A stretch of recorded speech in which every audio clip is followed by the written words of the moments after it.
So it is my great pleasure as my last official duty of today to introduce our closing speaker, Patty Silverstein, with Development Research Partners, who is going to provide our economic forecast this afternoon. Patty has provided research and support for economic development efforts in Colorado and across the country since 1989. Her expertise in economic research and economic development includes industry cluster studies and strategic economic development planning. She has extensive experience in preparing economic impact and fiscal impact analysis for community development purposes. In addition, she serves as the consulting chief economist for the Metro Denver Economic Development Corporation and the Denver Metro Chamber of Commerce.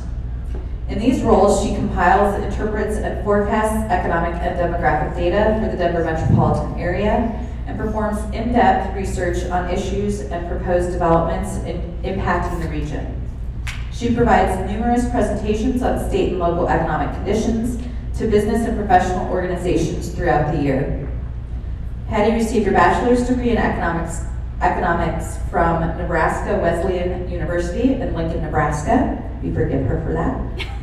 And a master's degree in economics from the University of Colorado, Boulder. She is active in a number of business and professional organizations, including a member of the Governor's Revenue Estimating Advisory Committee, the Council for Community and Economic Research, the Economic Development Council of Colorado, and the Denver Association of Business Economists. Please help me welcome to the stage, Patty Silverstein.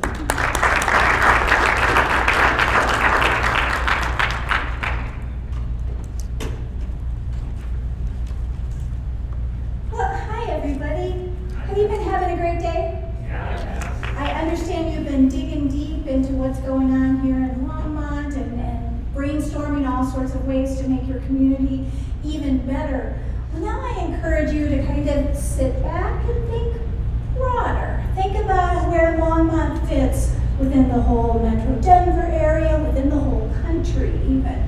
So I am going to be talking a bit about what's going on at a whole national level, and then we'll start drilling into a more localized look at things. So notice that the presentation now is called Cycles. We are at that stage of the business cycle, I think, where everybody's coming up to me and it's like, Patty, how much longer do we have? When are we going to see the downturn? Oh my gosh.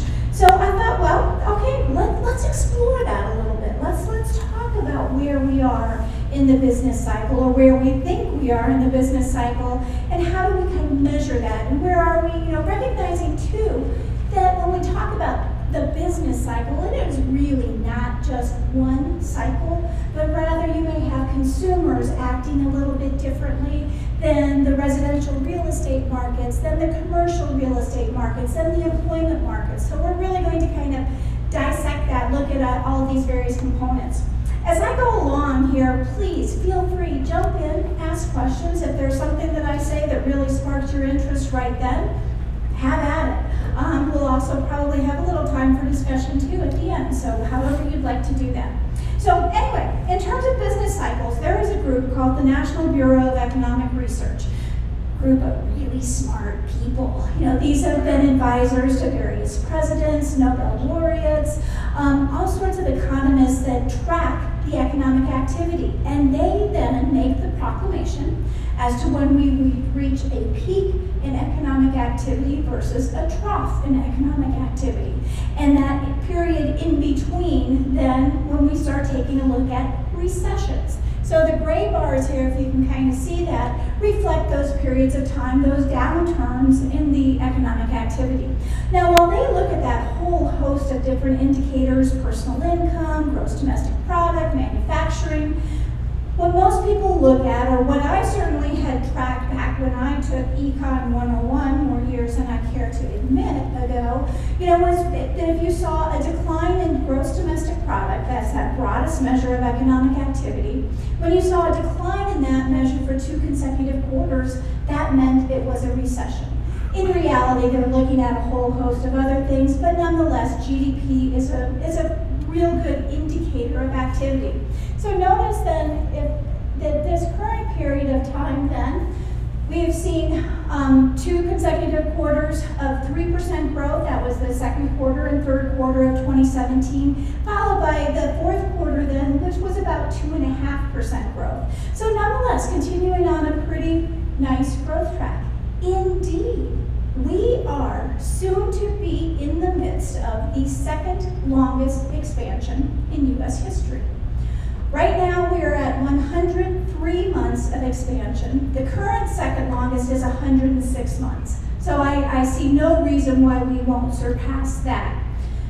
The first longest, or the longest expansionary period is in here, 1991 to 2001. 10 years, 120 months of expansion in the U.S. economy. That was the longest we have ever seen. So the question is, can we match that? And some people kind of take a step back and they say, oh, you know, as we start getting to that 120-month mark, oh, we're just getting tired. An economy doesn't get tired. That's not why you go into any type of downturn. Rather, there's some type of trigger. Something happens. Usually something unexpected that happens that you see that type of economic downturn.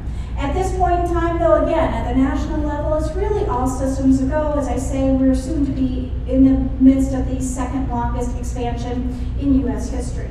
So turning to Colorado, turning into the Metro Denver region, notice that our ups and downs, you know, we don't necessarily have the same type of data that you have at the national level, or maybe our data is so lagged as to not really be useful. So what we look at as the proxy of how we're doing in our business cycle is what's going on with employment. And what we see going on with employment right now is indeed that employment growth rate is slowing a bit. So in Colorado, we're looking to add about 50,000 net new jobs in 2018. In Metro Denver, and by Metro Denver, I'm talking about a 7-county area generally, stretching from Douglas County on the south all the way up here into Boulder and Adams counties on the north. So in this whole 7-county area, then, we expect that we'll be adding about 31,000 net new jobs in 2018. Now, this is still faster than our historic growth average. Nonetheless, it is a little bit slower than what we have seen over the past couple of years. But again, still at a very healthy pace. Now, the reason for this slower pace of growth is not necessarily that companies are not hiring. Rather, it's that companies can't find the people to hire. We are looking at a very, very low unemployment rate. In 2017, throughout the Metro Denver region, we averaged a 2.5% unemployment rate. It's crazy. In Boulder County, it was 2.3%. So you know how tight it is out there as you're trying to find those new workers. So that really is the greatest constraint that we have right now. The good news is that we are starting to see that some of that, what we call the labor force participation rate, those people that put themselves out there as willing and able to work, we're starting to pull a few more people out of the sidelines, if you will, and they're entering the labor force. However, the expectation is still in 2018 and moving into the first part of 2019 that it will remain a very tight labor market. Now, we need to recognize that here in our great state of Colorado, all employment growth is not created equal. When we look at the regions that have been growing the most rapidly, we see that Fort Collins or Larimer County, and these are all the metropolitan statistical areas in the state. So primarily the urbanized areas, if you will, throughout the state of Colorado. The Fort Collins metro area growing at a pace of 3.9%. That's fastest in the state right now. Followed very closely by Greeley at 3.2%. Notice Boulder County there at 2.7%. Versus the Denver area growing at about the same pace as the state as a whole, which is not surprising. I mean, when you think about where the employment opportunities are throughout the state of Colorado, 62% of our employment activity is indeed focused in the Metro Denver area. So we would expect our growth rate to be pretty similar to what we see at the state level. Going down to Grand Junction, minus 0.3%. Aha! numbers. We're just starting to get some glimpses of revisions that are going to be happening in this data in the next 2 weeks. We data geeks are really excited about this whole time when we get to revise the employment data. Sorry, it's really exciting. I know I may not appreciate it, but it's really exciting. And we do expect that the Grand Junction numbers will actually come out a little bit positive. So certainly our neighbor then on the western slope, they have been working very aggressively to diversify their economy. They're starting to see a little more activity too in their natural gas and oil sector as well. So they're starting to see a little more solid performance. So in general, most of these urbanized areas in the state doing pretty good. But there's a lot of state out there that is not necessarily considered urbanized. Indeed, if we take a look at the entire state of Colorado, all of those areas in a shade of blue or yellow on this map, they have not gained back all of the jobs that they had lost in the Great Recession.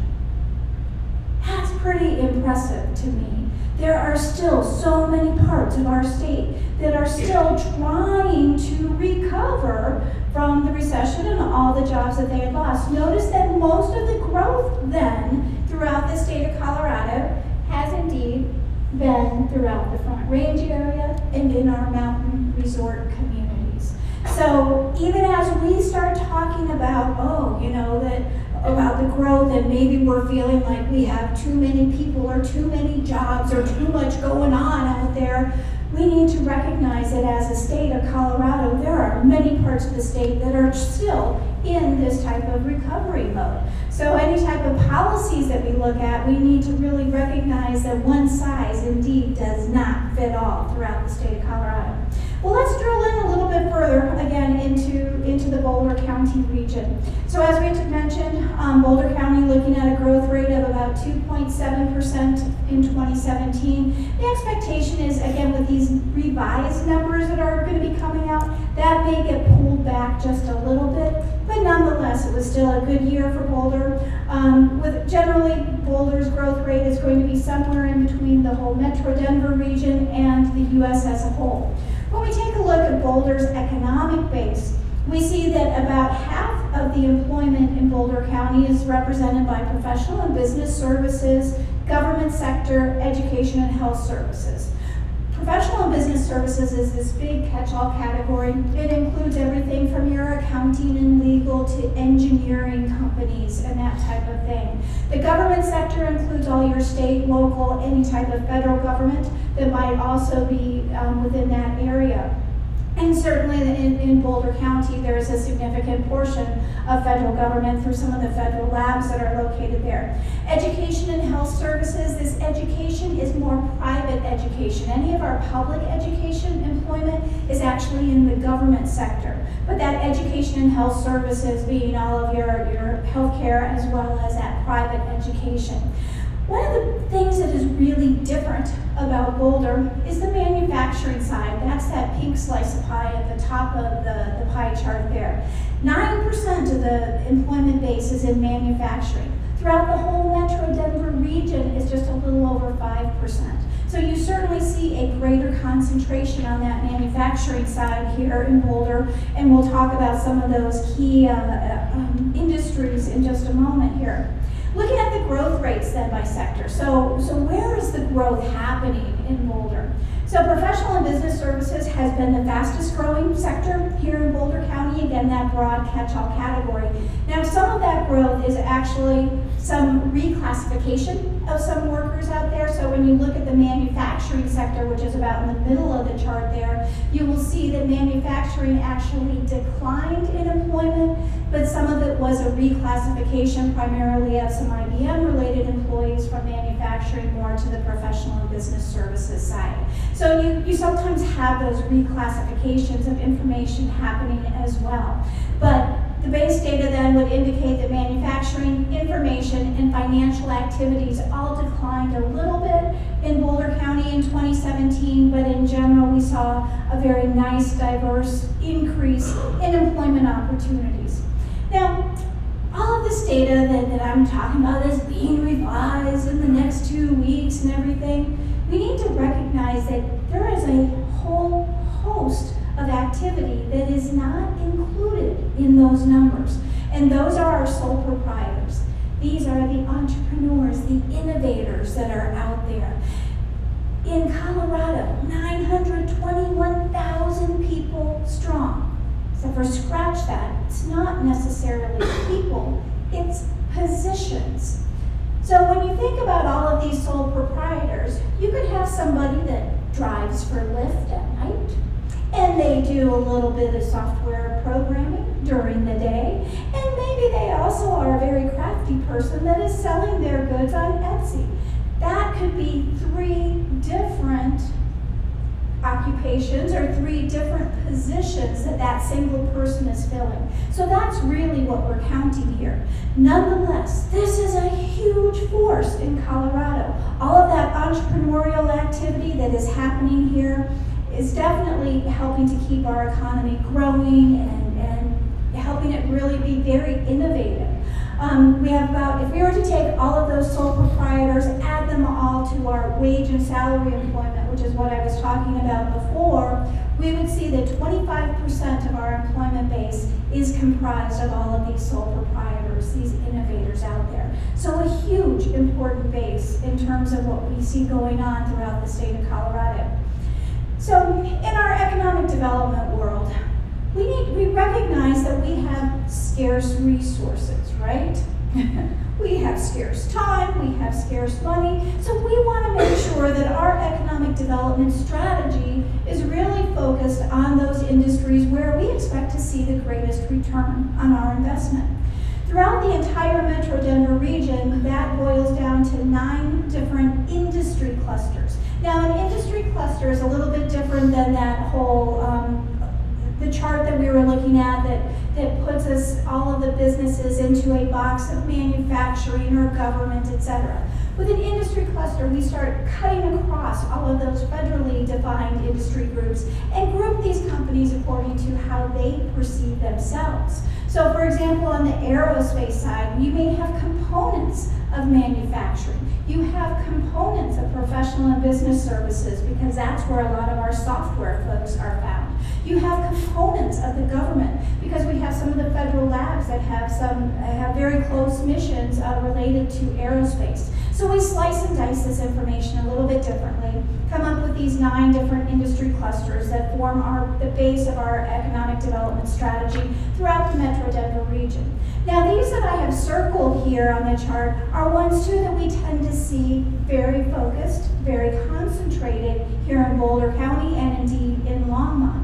So we have a concentration of aerospace, bioscience. Oh my golly, when we start taking a look all throughout Boulder County, that's where we find about 1/3 of the jobs in medical devices and in the pharmaceuticals and biotech subcluster. We also have a strong concentration of clean tech. You know, when we take a look at the energy industry group, we break it out into 2 different subclusters, that fossil energy side or oil and gas side versus clean tech, which is our solar, our wind, could be geothermal, could be hydro, all of those other types of energy resources. And then we also have IT software, highly concentrated here in the Boulder County area.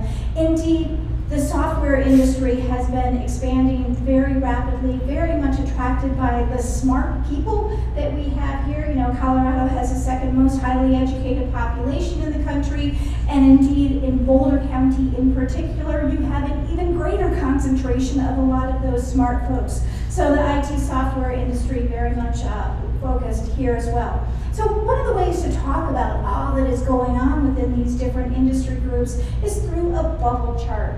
Now I should note, first of all, that all of these industry cluster reports, all of these industries, we have reports that are 6 to 10 pages long that really talk about all of the economic activity over the past year here, and really, but this bubble chart kind of summarizes all of that information. So on this, just so you can kind of get your bearings, along the horizontal axis here, that's the 1-year growth rate. So from 2016 to 2017, we had 5 clusters and subclusters that expanded by about 5% or more.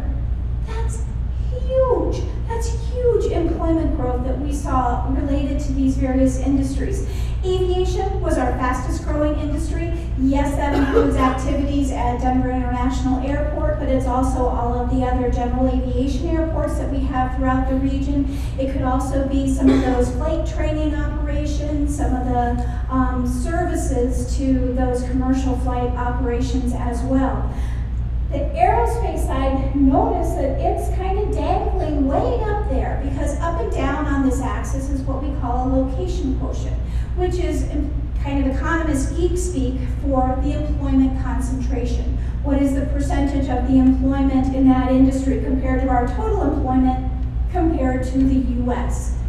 Aerospace at 4.5 means that our employment concentration in aerospace is 4.5 times the national average.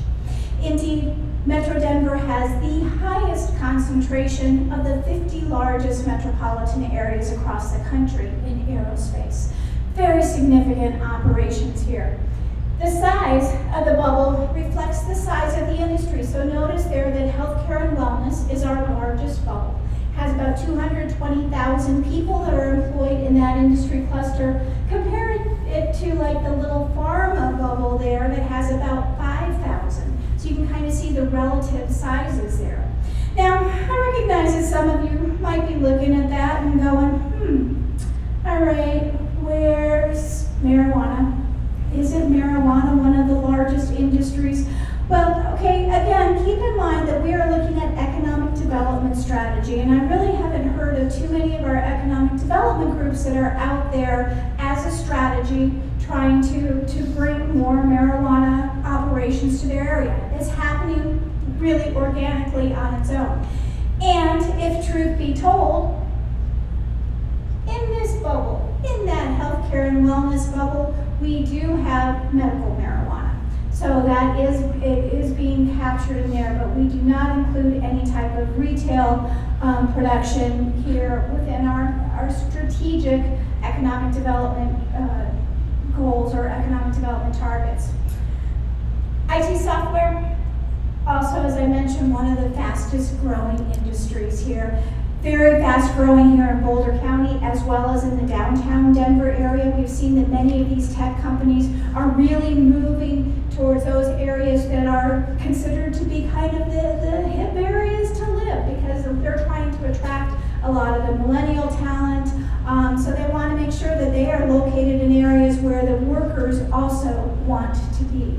So that's just kind of the whole setup on our employment base. Now, turning to our consumers then. Again, keeping in mind with this whole theme of cycles there, we as consumers, that's you and me. That's how we are getting out and spending our money. Are we working frantically just to stay in place, or are we really getting ahead these days? So first of all, in terms of our consumers, who are we? We are 3.2 million people strong throughout the Denver metro region. And even if nobody else moved in or out of the area, we would still be a growing population, because this whole green bar, all these green bars at the bottom represent our natural increase. Our population grows by about 20,000 people each year just because births are greater than deaths all throughout our area. But it's those gray bars, that's that net migration that really is kind of the wild card in our population growth. And notice on this that I go all the way back to 1990. 1990 being a year where we had kind of a significant out-migration. More people that were moving out of the area than were moving in. That was then followed by, again, the longest economic expansion in U.S. history. And during that period of time, from 1991 to 2001, just through net migration alone, not counting the babies that were born or anything, but just through net migration alone, we added 400,000 people to the Metro Denver region during that 10, 11-year period. Contrast that with today. Again, looking at the net migration during this current expansion, if we also were to take a look at 10 or 11 years of data, we would see that we have added 300,000 people this go round. So why is it that as we're driving around, we're kind of, I've heard you as you're driving, you're swearing at people that are on the roads now with all the traffic congestion, right? Why is it though that we have been growing, and he's like, not me, not me. Why is it that this period of time we've added 100,000 people less than we did during the 1990s? But it feels kind of different right about now. And I would suggest that it's really because we have not been making those investments in transportation infrastructure to keep up with the population growth. Versus in the 1990s, we were a little more on top of it. So I really think that that's one of our great challenges moving forward as a community, is to make sure that we are indeed making those transportation investments. There's a lot that's coming on board now, but it's all, it's been happening not quite as coincident with the population growth as we would like to see. So who are all those people that are moving here? Well, 50% of them are in that 18 to 34 year age group. That's our millennials. All throughout history, what age group is the most mobile? 18 to 34-year-olds. I'm a very young boomer, but nonetheless, I moved out here when I was in that age group. So all throughout time, that is the age group that, again, we see the most mobility. That's when we see people really moving here. And right now, we are certainly in an era, right, that we are attracting that millennial population, 50% of the folks moving in here in that age group. Notice, however, that when we start talking about those areas of the country that we compete with, Atlanta, Austin, Salt Lake City, Portland, Seattle, when we're out there working with an economic development prospect, pretty often these are the communities that they may be kind of stacking up the Metro Denver area against these other regions. And notice that most of these areas are also pretty attractive for that millennial population. So even as we are out there trying to recruit the jobs, we need to recognize that we also need to be recruiting the talent. Again, 2.5% unemployment rate, we need that type of talent. So we need to make sure that we're developing our communities, that we're growing our communities in a way that really remains very attractive to that very talented millennial group, because they are our future workforce. If we don't have them, we don't have the ability to really grow and expand. So I mentioned, the question, are we working so hard just to stay in place, or are we actually starting to see some gains here from the consumer side? So notice this, we're taking a look at wages versus inflation in this chart, with inflation being that gray bar, wages being the green bar there. So oftentimes we have wages, as employers are looking at how much to increase their wages, they're typically using that CPI, the Consumer Price Index, as a gauge for how much to boost wages. And so we typically see a pretty smooth, pretty direct relationship between the inflation rate and the wages. Notice recently it's been kind of all over the board, or it's been very lagged, even as the CPI has gone up, our wages may have gone down, and then it's taken a while to catch up. Keep in mind that a lot behind the inflation rate recently has been oil and gas, and has really influenced a lot of those movements very rapidly upward and downward. And oftentimes wages have had a tough time kind of keeping up or tracking appropriately. In 2017, our expectation is that wages will have increased by 4% in the Metro Denver region. So we're finally starting to see wage growth that is really starting to take off. And not surprising because of that low unemployment rate. So any employers out here need to recognize that there's going to be a lot more wage pressures in the coming year than perhaps what we have seen in the last couple of years. Now, another reason for this whole kind of shift and change and not very smooth transition in terms of the wages has been the demographics. Again, keeping in mind that those millennials that are really starting to dominate our labor force right now, as they are just starting in their careers, they're typically starting at lower levels versus, so over here, you have the millennials there that are seeing average wages kind of lower than your overall average.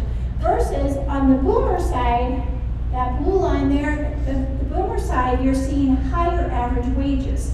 So as we have the boomers exiting the market, the millennials entering the market, we are seeing some average wages that are not increasing very rapidly either, just because of the whole shift in those demographics. Put all that together, we consumers comprise 70% of the economic activity out there. So if we're happy people, if we're out there spending money, the economy is generally doing pretty well. One of the ways to track that is through the Consumer Confidence Index, which is that green line there. As you see consumer confidence increasing, that generally means that we are being a little more open with our wallets, out there spending money and really spurring the economy along. In 2017, we saw a 25% increase in our consumer confidence. We were just really happy people all throughout 2017, and indeed, we tended to see that in terms of the retail activity that was happening. The part that's not making us so happy these days would be housing costs. Median home prices. This is the National Association of Realtors looks at 178 metropolitan areas across the country. We see that Boulder, that Boulder MSA, has the 6th highest median home price in the country. Metro Denver, no great bargain. Ourselves, we rank at number 13 there. But so in Boulder, the expectation is that the median home price is going to surpass $600,000 in 2018.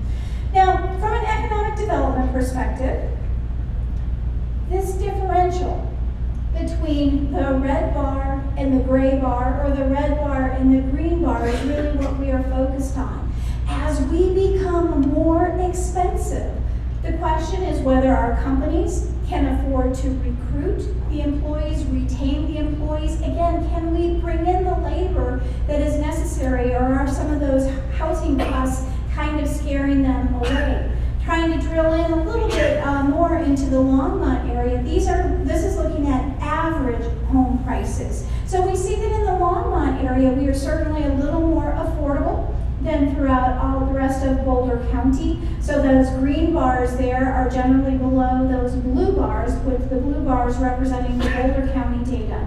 The gray bars there represent Metro Denver. So Longmont about on target or about on par with the type of prices that we're seeing throughout Metro Denver, perhaps a little bit on the more affordable side than the Metro Denver area as well. Kind of interesting this year, compared to last year, the single-family attached units, those are your condominiums, your townhomes. Last year, we saw those prices increasing more rapidly than our single-family detached units. Not so this year. We're seeing a little bit shorter growth in that single-family attached product, but mainly because the sales have been down, not because there's no inventory out there, there's no stock out there. In general, those average prices increasing for the single-family detached side up 8.5% in the Longmont area. This is about on par with what we've been seeing throughout the Metro Denver region as a whole. In Boulder, those prices more increasing by about 7%. So Longmont, in terms of growth levels, kind of right in there in between Boulder and the Metro Denver area. So, if you can't buy a home, then you can rent. Well, we are still seeing a very tight apartment market out there as well. Notice that the rental rate, which would be the lines there, in Longmont versus Metro Denver, they've been increasing at roughly the same pace. And the good news out there on the apartment side is that we're finally seeing some tempering in those rental prices. Whereas we had been growing by double-digit rates through the year 2015, in 2016 and 2017, we now see those rental rates are increasing in that 3.5% to 4.5% range. So again, a little more affordable, still growing at a little bit of a faster pace than what we have been seeing in inflation overall throughout this area, increasing by about 3.4%. So still our apartment rental rates increasing a little bit faster, but nonetheless it feels oh so much better than those double-digit increases that we had been seeing for the years leading up into 2015. And notice too that our vacancy rates are starting to push up a little bit at the Metro Denver side. Still a very tight market here in the Longmont market area, but nonetheless we're starting to see a little more opportunities because we have indeed been building more properties here. So according to how the Piton Foundation had recently done a study on whether or not we had enough new homes being introduced in the market or not, and the results of their study indicated that throughout the Metro Denver area, we were still short by about 32,000 units. Nonetheless, what we have been building these days at about 25,000 net new units being added is a little bit higher than our 20, 30-year average, which is going to be around 17,000 to 18,000 units. So yes, we are finally building a little bit more than our average, but we were making up for lost time, oh my golly, when we were building next to nothing in the marketplace. Notice that a lot of the new construction activity is on that green side. That's the multifamily side. Now, this, according to data from the Census Bureau, could be either multifamily for sale, like a condominium, or multifamily for rent. They don't differentiate here. However, I can tell you that multifamily for sale represents a very, very small portion of the activity that we have been seeing. Rather, we have been seeing more rental properties that are being introduced all throughout the Metro Denver region. Again, that's partly driven by demographics, partly driven too by the concentration of developments that we're seeing around our light rail station, where we're seeing a little more higher density types of opportunities there. All right, moving then to kind of the final big category, our commercial real estate markets. So again, the big question, are we still just cruising along, or are we starting to see any type of slowdowns in activity? So for this discussion, again, keeping this whole cycle discussion in mind, I'm going to borrow upon the work of Dr. Glenn Mueller, who is located right here in Denver for Black Creek Group. He looks at 55 different metropolitan areas all across the country and looks at 5 different property types. He looks at office, industrial, retail, hotel, and multifamily. And he takes all those markets and places them on this curve. This curve represents starting at a number 1 here in a recovery mode, growing all the way up to equilibrium at number 11, and then coming back down again into a kind of a hypersupply, into a recessionary type of period. Now, thing to note about this though is that you do not have to move smoothly along the curve. You can grow, you can increase by 2, 3 different positions one quarter and drop back again the next quarter. It doesn't necessarily have to be that once you've moved to some point along the curve, the only way to go is up or down. You can indeed shift and change. So I want to take a look at what we see going on with the office, industrial, and the retail markets then, in terms of where we are in this whole cycle. So on the Denver office side, Dr. Mueller places Denver at a number 7, meaning that we are just starting into the whole expansionary phase. And I think, Dr. Mueller, you office in downtown Denver. Can't you look out your window and see all the activity that is happening there? What is going on? And indeed, when we start looking at all of the activity on the office side, we recognize that 2/3 of the office construction is happening in the city and county of Denver.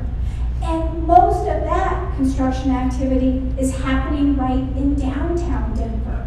When we really factor in all of the suburban locations, all of our other counties throughout the metro region, we do still see that there is plenty of room for expansion, plenty of room for growth.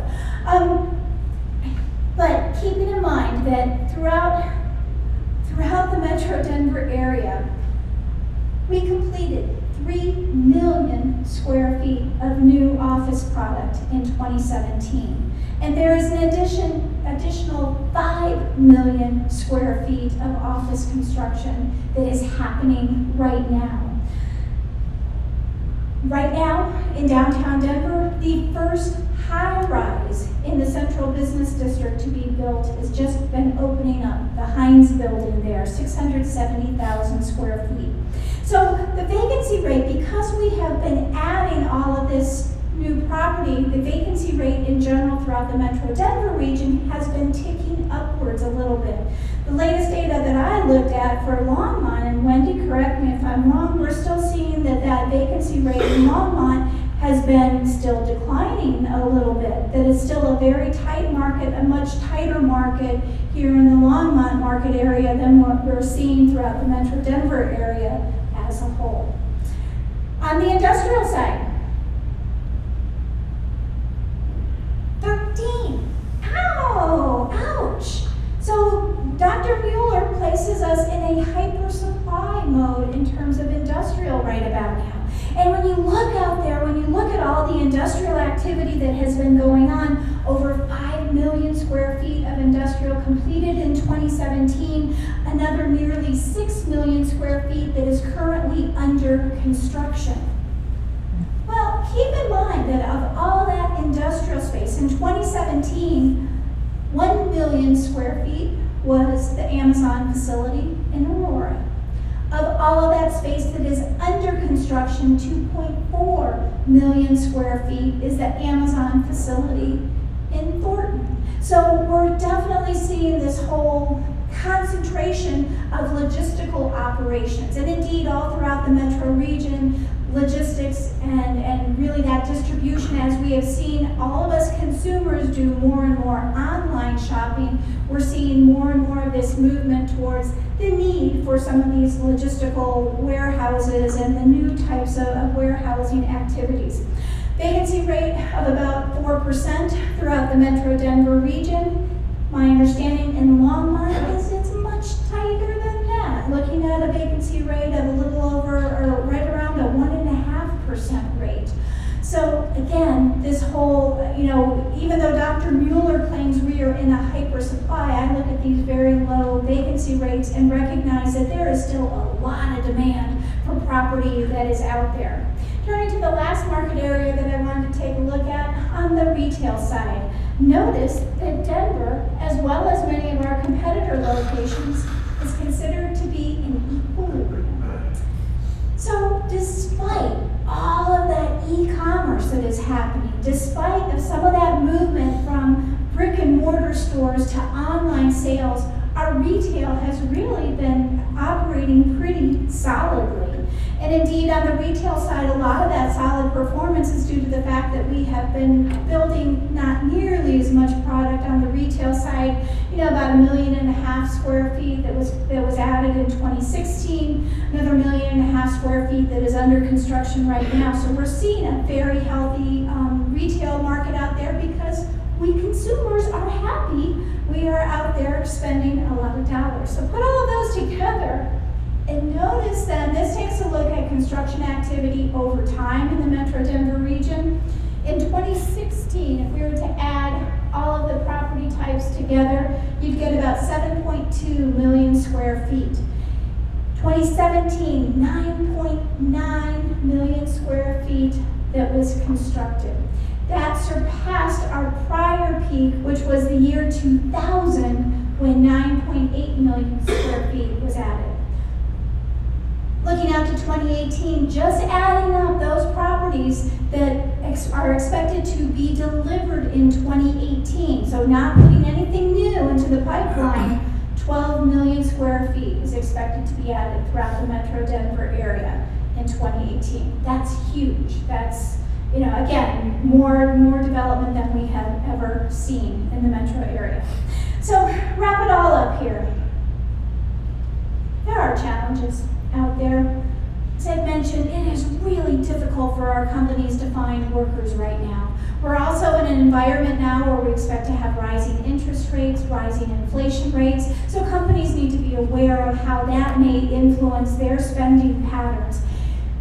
Affordable housing and how we fund it, how we make it available remains one of the key challenges within our market area. Because certainly those prices, we are concerned that as those prices keep going up and up and up, that it will be harder to attract those workers, keep those workers, that type of thing. And we have infrastructure needs that far surpass our funding capabilities. And also we are now in that phase where all of that anti-growth sentiment is starting to rise up. We have seen it start to emerge in some of our local municipalities throughout the Metro Denver region. There's also an initiative that is happening at the whole state level about limiting housing development in the hopes of limiting population development.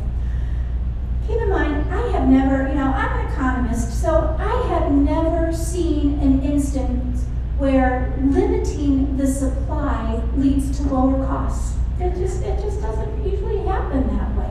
So certainly I think that is something very important that we need to take a look at and be very focused on as a community.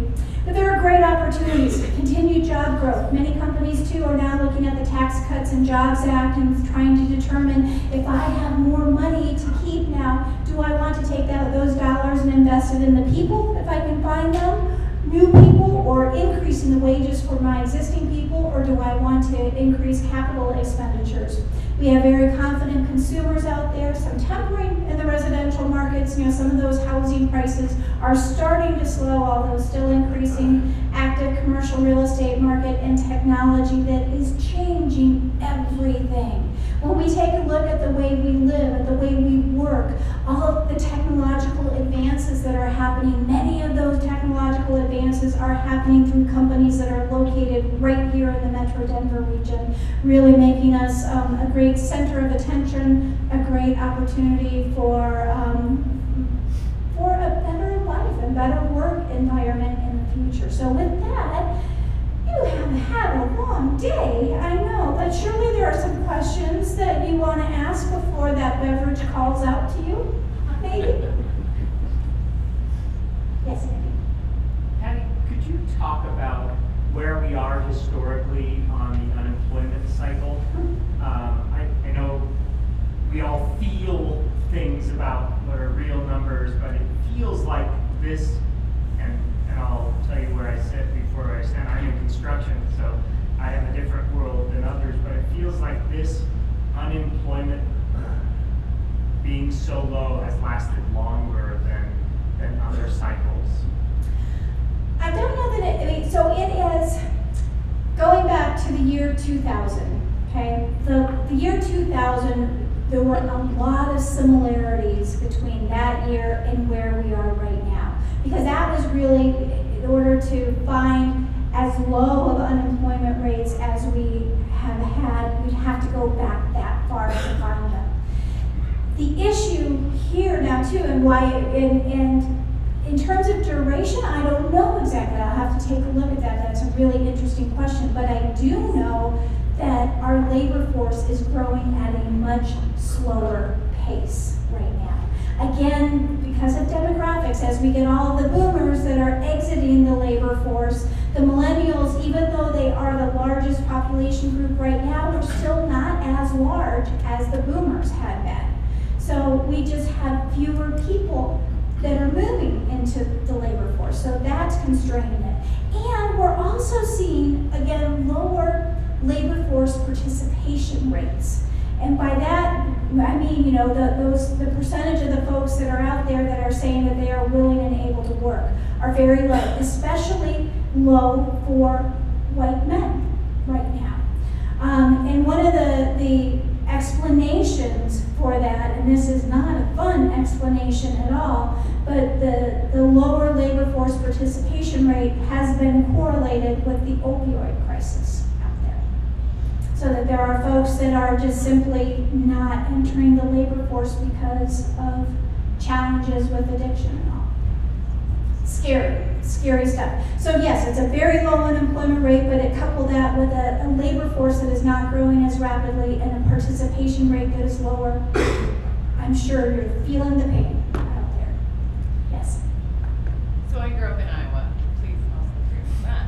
But in Iowa, they suspended personal income tax for anyone who moved into the state under the age of 30 until they hit 30.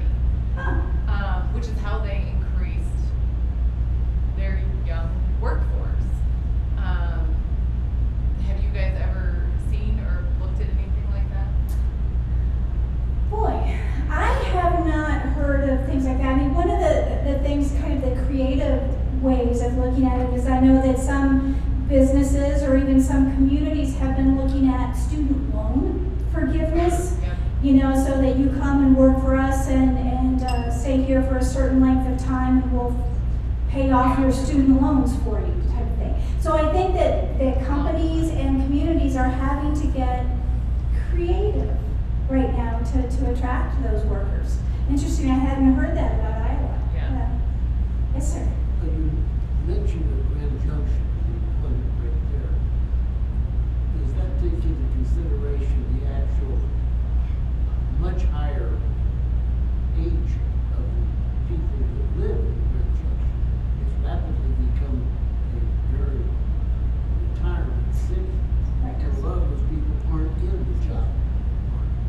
Right, and that could certainly be one of the reasons for some of the, I don't know whether, could people back there hear the question?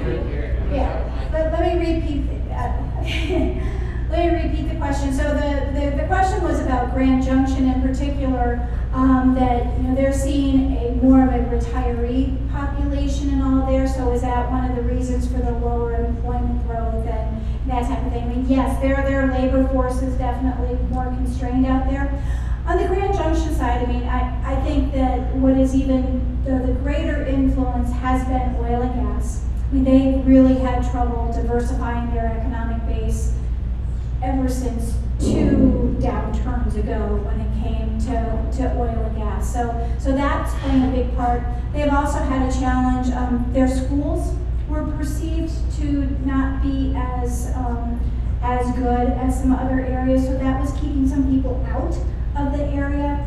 They've been working very diligently on that. They've been working to improve their air service, and they've been going after those retirees, trying to bring them in, because even though they may not be working, they spend a lot of dollars there. So really looking at the retiree population as being one of those more kind of opportunities for growth as opposed to challenging growth in that area. Yes, ma'am. I noticed you have affordable housing and you talked about the opioid crisis, but have you looked at the lack of child care as an indicator of people not entering the workforce? Because I know that in Longmont, Boulder County, we have, for example, we have 3,000 babies born a year and we have 700 infant spots available. Can you ask the question again? So I'll ask this again. I know that you've looked at affordable housing and you've looked at the opioid crisis and you're looking at all of these different factors as to why our employment is so low. And I was wondering if you track child care. Because I know that that's a challenge in Boulder County. Right now we have 3,000 babies born a year. We have 700 infant spots available a year. Child care in Boulder County is now hit almost as expensive or more expensive than CU tuition per year. It's astronomical, and I know colleagues of mine who are not entering the workforce after childbirth for that reason. You know, that's a great point. It is not something that we have looked at specifically in terms of labor force participation rates, but we're looking at the female labor force participation rates. We're kind of feeling like have maxed out, because you do have those parents, whether it be male or female, that are staying home with the kids, that are definitely then not moving into the labor force, so being a constraint on the labor force participation rate. I I have not looked into what are some opportunities or options for expanding the availability of childcare. I know that there's kind of the childcare tax credit through the state that I think I believe is up for renewal now or soon will be. So, that is certainly one option, but I don't have anybody that has heard of any great options for that or improvements to the childcare side. Yes, ma'am. Hi, I'm Erin Jones. I work with Boulder County, and I'm looking this up right now. So there is an organization called Transforming Early Childhood Workforce in Colorado. It's a new organization. There's grants that are now available. They're being, as of right now, people are applying for grants in order to make sure that there are actual workers to provide early child care throughout the state of Colorado. And there's a few presentations, and this organization is trying to track the need and uncover some of the gaps. And there's a lot of information that they've shared with the workforce system, because these are all intersecting issues, right? Workforce, early child, transportation, housing, all of them intersect. So if you give me your information, I could send it to you, this presentation related to that, the woman who's interested. Yeah. Okay, thank you. Yes, sir. Over here. Over here. Getting his exercise here. So one of the major detriments to greenfield development in the area is the cost of construction. How do you see that impacting in the future?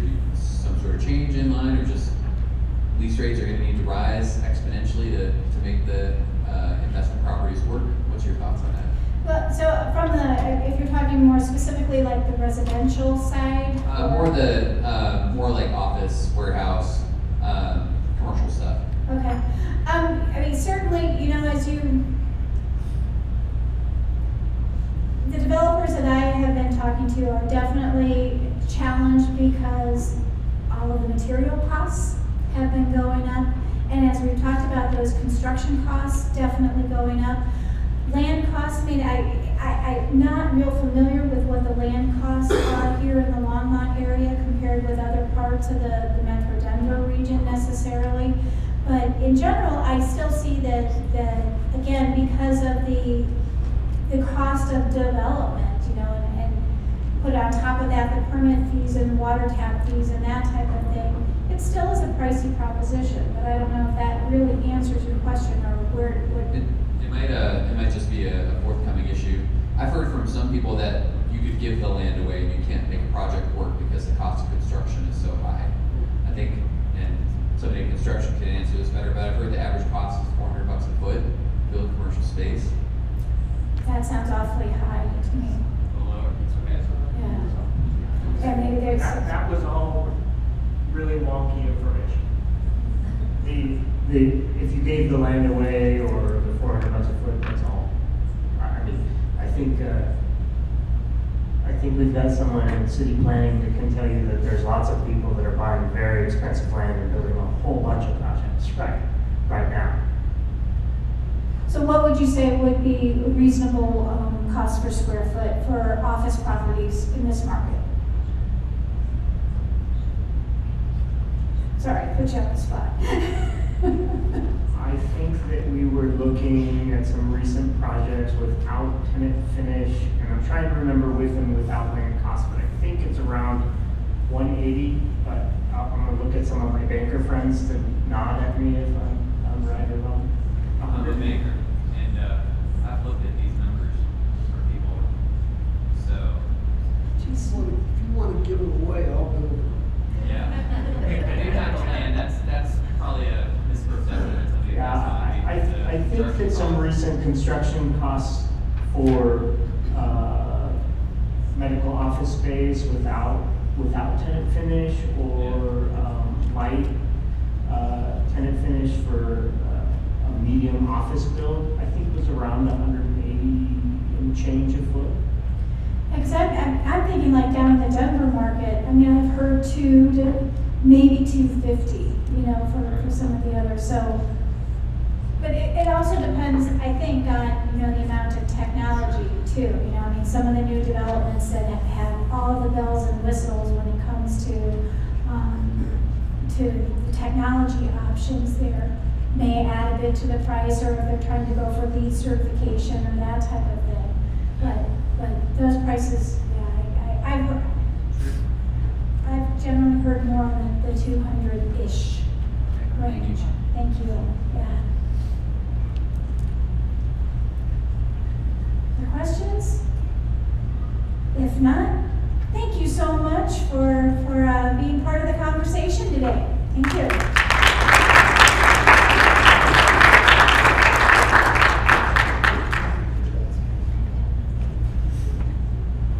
Well, she's smart and she's funny and she's an economist. What else could you ask for? So always great to see Patty. I am the last barrier between you and cocktail hour, so I will be brief. But I did want.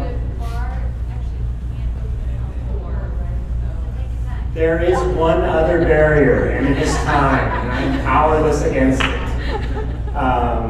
Apparently, we have just a little bit of time before the bar can open. I'm sure there's some legal or zoning issue that goes along with that, or we're just missing a bartender, perhaps. But I did want to share just a little bit about my story in being involved with this organization, the Longmont Economic Development Partnership.